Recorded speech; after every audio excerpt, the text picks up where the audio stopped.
Good morning, ladies and gentlemen. We are here at the day 2 of ETAutoTech Summit 2023 in Bangalore.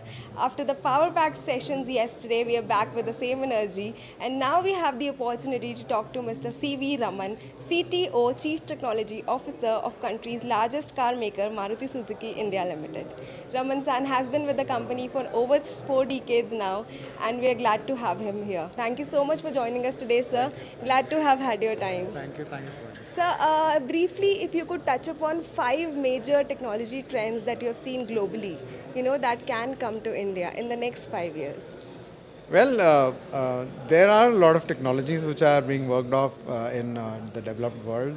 It is related to sustainability, related to safety technologies, related to connectivity, related to comfort, convenience, and so there is a lot of technologies. And so I believe that you saying that what kind of technologies will come to India. I believe that India has very unique requirements, and we need to develop technologies which are relevant for our ecosystem and for our customers. Of course, having said that, the sustainable technologies like hybrid technology and EVs are there. Infotainment systems are coming in. Connected technologies are coming in. We're talking about level 1, level 2 autonomous vehicles. So a lot of technologies are being worked upon, and I think very exciting times for the auto industry. As you mentioned, India has its unique propositions like every other country. So what kind of challenges do you see in terms of technology, for the next few years probably?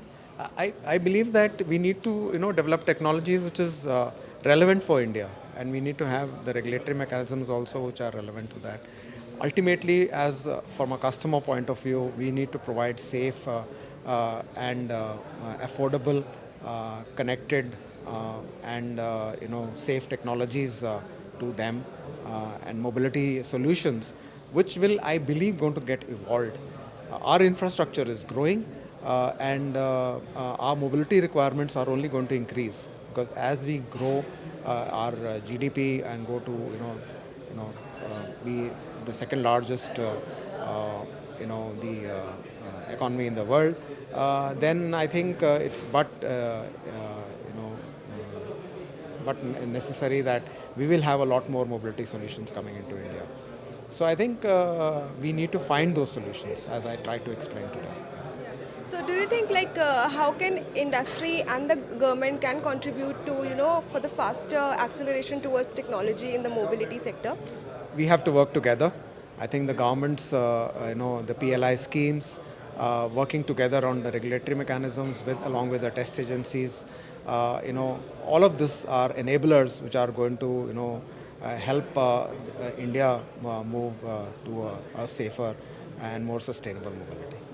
It's too far-fetched a target, but if we see 10 years forward, where do you see India in terms of autonomous technology levels probably? We have features for L0, L1 right now, probably somewhere L2 as well. So where do you see India in the next 10 years? Very difficult to say, but as I said, infrastructure is growing.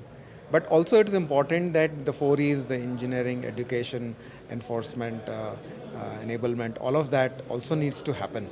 And so therefore today we are at a less than 1% in terms of the autonomous level vehicles, and globally in 2030 it is being said 70%.